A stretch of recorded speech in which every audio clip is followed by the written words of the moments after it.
မင်္ဂလာပါရှင်ခေတ်သစ် news သတင်းဌာနကနေသတင်းများကိုတင်ဆက်ပေးတော့ပါမယ်ရှင်ပထမဦးဆုံးမင်းအောင်လှိုင်အပါအဝင်ဆေးအာဏာသိမ်းမှုတွင်ပါဝင်သူလူပုဂ္ဂိုလ်105ဦးအဖွဲ့အစည်း22ခုတို့အပေါ်ဥရောပသမဂ္ဂကချမှတ်ထားသည့်ပိတ်ဆို့အရေးယူမှုကို2029ခုနှစ်အထိတက်တန်းတိုးလိုက်ပြီးမြန်မာပြည်သူများနှင့်အတူဆက်လက်ရပ်တည်မည်ဟု EU ကကြေညာသည့်သတင်းကိုတင်ဆက်ပေးတော့ပါမယ်ရှင်မင်းအောင်လှိုင်စေပိုကြုံများအပါအဝင်ဆေးအာဏာသိမ်းမှုတွင်ပါဝင်သူလူပုဂ္ဂိုလ်105ဦးအဖွဲ့အစည်း22ခုတို့အပေါ်ဥရောပသမဂ္ဂ EU ကချမှတ်ထားသည့်ပိတ်ဆို့အရေးယူမှုကို2029ခုနှစ်အထိတက်တန်းတိုးလိုက်ပြီးမြန်မာပြည်သူများနှင့်အတူ EU ကဆက်လက်ရပ်တည်လိုက်ကြောင်းတရားဝင်ထုတ်ပြန်ကြေညာထားပါတယ်မြန်မာနိုင်ငံ၏လက်ရှိအခြေအနေများပေါ်မူတည်၍ EU ကချမှတ်ထားသည့်ကန့်သတ်ပိတ်ဆို့မှုရေးယူမှုများကိုနောက်ထပ်12လသက်တမ်းတိုးက2029ခုနှစ်ဧပြီလ30ရက်နေ့အထိဆက်လက်ကျင်းသုံးသွားရန်ဥရောပသမဂ္ဂကောင်စီကယမန်နေ့တွင်ဆုံးဖြတ်လိုက်ခြင်းဖြစ်ပါတယ်အဆိုပါဆုံးဖြတ်ချက်သည်မြန်မာနိုင်ငံအတွင်းဒီမိုကရေစီစနစ်ကိုထိခိုက်စေသည့်လုပ်ရပ်များအပြင်ပြင်းထန်သည့်လူ့အခွင့်အရေးချိုးဖောက်မှုများဆက်လက်ဖြစ်ပွားနေခြင်းနှင့်ဆက်လင်း၍နှစ်ပတ်လည်းပြန်လည်သုံးသပ်ချက်အပေါ်အခြေခံကချမှတ်ခဲ့ခြင်းဖြစ်ကြောင်းသိရှိရပါတယ်ရှင်။လက်ရှိထုတ်ပြန်ထားသည့်ပိတ်ဆို့အရေးယူမှုများအရလူပုဂ္ဂိုလ်စုစုပေါင်း105ဦးနှင့်အဖွဲ့အစည်း22ခုတို့သည်အကျုံးဝင်လျက်ရှိပြီး၎င်းတို့၏ပိုင်ဆိုင်မှုများကိုချိတ်ပိတ်ထားခြင်း asset freezing နှင့်၎င်းတို့ထံတိုက်ရိုက်ဖြစ်စေတွဲဝိုင်းရေးဖြစ်စေရန်ပုံငွေနှင့်စီးပွားရေးအရာအရင်းအမြစ်များထောက်ပံ့ပေးခြင်းကိုတားမြစ်ထားပါသည်ထို့အပြင်စည်ရင်တွင်ပါဝင်သောလူပုဂ္ဂိုလ်များဥရောပသမဂ္ဂအဖွဲ့ဝင်နိုင်ငံများသို့ခရီးသွားလာခွင့်ပိတ်ပင်ထားသည့် travel ban ကိုလည်းဆက်လက်အတည်ပြုထားပါသည်အခြားသောကန့်သတ်ချက်များအနေဖြင့်မြန်မာနိုင်ငံသို့လက်နက်နှင့်စစ်အသုံးအဆောင်ပစ္စည်းများတင်ပို့မှုကိုပိတ်ပင်ထားသည်လက်နက်ခဲယမ်းပစ္စည်းတင်ပို့မှုပိတ်ပင်ခြင်းနှင့်ပြည်သူလူထုအားနှိပ်ကွပ်ရာတွင်အသုံးပြုနိုင်သည်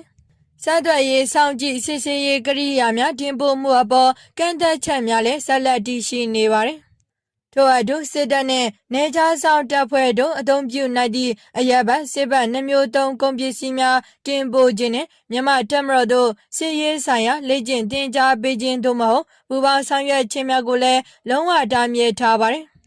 ဥရောပသမဂ္ဂသည်မြန်မာအစိုးရထံသို့တိုက်ရိုက်ပေးအပ်သည့်ဗဏ္ဍာရေးအကူအညီများကိုရပ်ဆိုင်းထားသည့်အပြင်စစ်ကောင်စီအားအတိအမှတ်ပြုရာရောက်စေမည်အကူအညီမှန်သမျှကိုလည်းဆိုင်းငံ့ထားကြောင်းဖော်ပြထားပါတယ်2021ခုနှစ်ဖေဖော်ဝါရီလ1ရက်နေ့အာဏာသိမ်းမှုနောက်ပိုင်းမြန်မာစစ်တပ်၏လုပ်ရပ်များအပေါ်ဥရောပသမဂ္ဂကပြင်းထန်စွာရှုံချထားပြီး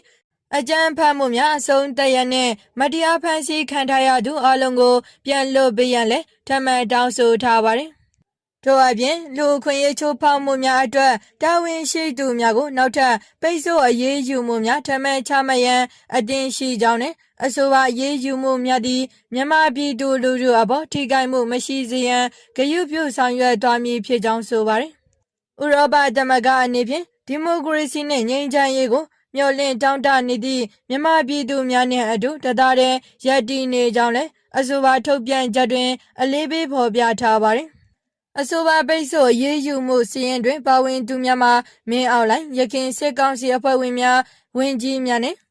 ဒုတိယဝန်ကြီးများတရားစီရင်ရေးကဏ္ဍမှတာဝန်ရှိသူများစစ်တပ်ကြီးရလေတပ်ဖွဲ့များမှအစည်းမြင့်အရာရှိကြီးများနှင့်ပြည်ထောင်စုရွေးကောက်ပွဲကော်မရှင်အဖွဲ့ဝင်များပါဝင်ပြီးအုပ်ချုပ်ရေးရန်ရာကိုထောက်ပံ့ပေးနေသည့်ထင်ရှားသောစီးပွားရေးလုပ်ငန်းရှင်များရန်ကုန်တိုင်းအတွင်းရှိနိုင်ငံရေးသမားများနှင့်အုပ်ချုပ်ရေးပိုင်းမှပုဂ္ဂိုလ်များအပြင်အွန်လိုင်းငွေလိမ်လည်မှု second operation များတွင်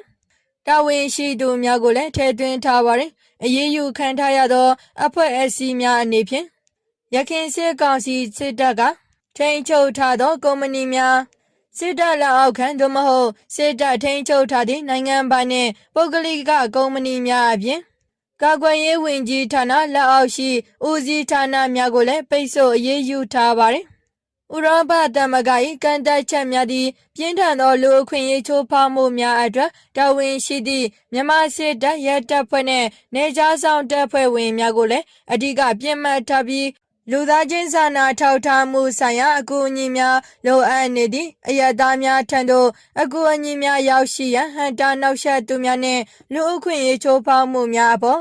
လွတ်လပ်သောစုံစမ်းစစ်ဆေးမှုများပြုလုပ်ခြင်းကိုအဟံအတားဖြစ်စေသူများပါဝင်ပါသည်လက်ရှိထုတ်ပြန်ထားသည့်ပိတ်ဆို့အရေးယူမှုများအရအဆိုပါပုဂ္ဂိုလ်နှင့်အဖွဲ့အစည်းများ၏ပိုင်ဆိုင်မှုများကိုချိတ်ပိတ်ထားခြင်းရန်ပုံငွေနှင့်စေဝါရေးအရာထောက်ပံ့ခြင်းကိုတားမြစ်ခြင်းနှင့်ခရီးသွားလာခွင့်ပိတ်ပင်ခြင်းတို့ကိုဆောင်ရွက်ထားပါသည်။ဥရောပသမဂ္ဂ၏ပိတ်ဆို့အရေးယူမှုများကိုနေ့စဉ်ပြန်လည်သုံးသပ်လေ့ရှိပြီးယခုနောက်ဆုံးတပ်တန်းတိုးမှုအရ2029ခုနှစ်ဧပြီလကုန်အထိဆက်လက်တည်ရှိနေမည်ဖြစ်ကြောင်းသိရှိရပါတယ်ရှင်။အင်ဒိုနီးရှားတွင်မင်းအောင်လှိုင်ကိုလူမျိုးတုံးတပ်ဖြတ်မှုဖြင့်တရားစွဲဆိုမှုကမ္ဘာလုံးဆိုင်ရာတရားစီရင်ပိုင်ခွင့်အတွက်မှတ်တိုင်သစ်ဖြစ်လာဟုကမ္ဘာလုံးဆိုင်ရာရပ်ပတ်အဖွဲ့များ၏မဟာမိတ်အဖွဲ့ကပြောဆိုထားသည့်သတင်းကိုတင်ဆက်ပေးသွားပါမယ်ရှင်။အင်ဒိုနီးရှားတွင်မြန်မာအကြမ်းဖက်စစ်ကောင်ဆောင်မင်းအောင်လှိုင်ကိုလူမျိုးတုံးတပ်ဖြတ်မှုဖြင့်တရားစွဲဆိုမှုမှာကမ္ဘာလုံးဆိုင်ရာတရားစီရင်ပိုင်ခွင့်အတွက်မှတ်တိုင်သစ်ဖြစ်လာကြောင်းကမ္ဘာလုံးဆိုင်ရာအရက်ဘတ်လူမှုအဖွဲ့အစည်းများမဟာမိတ်အဖွဲ့ CIVICUS ၏ပလက်ဖောင်းဖြစ်သော CIVICUS လမ်းကဧပြီလ23ရက်နေ့တွင်ထုတ်ဖော်ရေးသားထားပါသည်မြန်မာနိုင်ငံတွင်ဆီယနာသိမ်းပြီးနောက်သမ္မတအဖြစ်မိမိကိုယ်ကိုအမည်ပေးထားသည့်စစ်ကောင်းဆောင်မင်းအောင်လှိုင်သည်ရိုဟင်ဂျာလူနည်းစုများအပေါ်လူမျိုးတုံးတပ်ဖြတ်မှုကျူးလွန်ခဲ့သည်ဟုဆိုကာအင်ဒိုနီးရှားတရားရုံးတွင်တရားစွဲဆိုခြင်းခံနေရကြောင်းယင်းတရားစွဲဆိုမှုကိုအစိုးရပြုံးလိုက်တပ်ဖြတ်မှုတံမှာလွတ်မြောက်လာသူရိုဟင်ဂျာမျိုးသမီးတဦးကအင်ဒိုနီးရှား၏ပြည်မှုဆိုင်ရာဥပဒေတဲ့ပါကမ္ဘာလုံးဆိုင်ရာတရားစီရင်ပိုင်ခွင့် Universal Justice မူဝါဒကိုအသုံးပြု၍တင်သွင်းခဲ့ခြင်းဖြစ်ကြောင်းသိရှိရပါတယ်ရှင်ရိုဟင်ဂျာမျိုးသမီးYasmin Ella ကအင်ဒိုနီးရှားလူ့ခွင့်ရေးခေါင်းဆောင်များ၏အကူအညီဖြင့်ဧပြီလ23ရက်နေ့တွင်အင်ဒိုနီးရှားရှေ့နေချုပ်ရုံးသို့တိုင်စာတင်သွင်းခဲ့ခြင်းဖြစ်ပြီး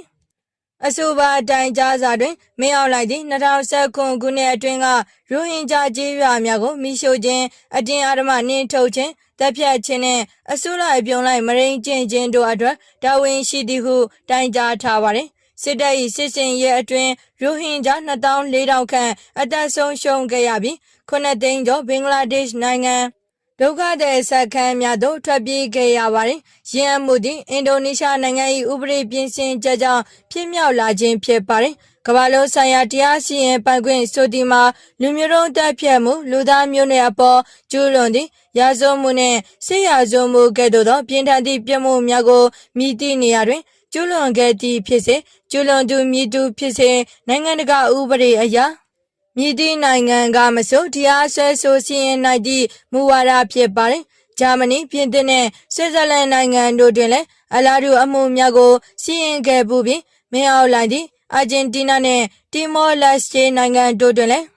တရားစွဲဆိုခြင်းခံထားရပြီးနိုင်ငံတကာရာဇဝတ်ခုံရုံး ICC ကလည်း၎င်းကိုဖမ်းဝရမ်းထုတ်ရန်လှုံ့ဆော်လျက်ရှိပါတယ်။အာဂျင်တီးနားတရားရုံးကလည်း2025ခုနှစ်တွင်မြန်မာစစ်ဗိုလ်ချုပ်များအပေါ်ဖမ်းဝရမ်းထုတ်ပြန်ခဲ့ပူပါတယ်။ဂမ်ဘီယာနိုင်ငံကမြန်မာနိုင်ငံအပေါ်ဆွဲဆိုထားသည့်လူမျိုးတုံးတပ်ဖြတ်မှုဆိုင်ရာကြားနာပွဲများကိုလည်းအပြည်ပြည်ဆိုင်ရာတရားရုံး ICJ တွင်ယခုနှစ်ဇန်နဝါရီလကစတင်ပြုလုပ်ခဲ့ပါတယ်။မင်းအောင်လှိုင်ကိုတရားစွဲဆိုမှုသည်အရှေ့တောင်အာရှဒေသတွင်နိုင်ငံများဖြစ်သောအင်ဒိုနီးရှားနှင့်တီမောလက်စတေတို့က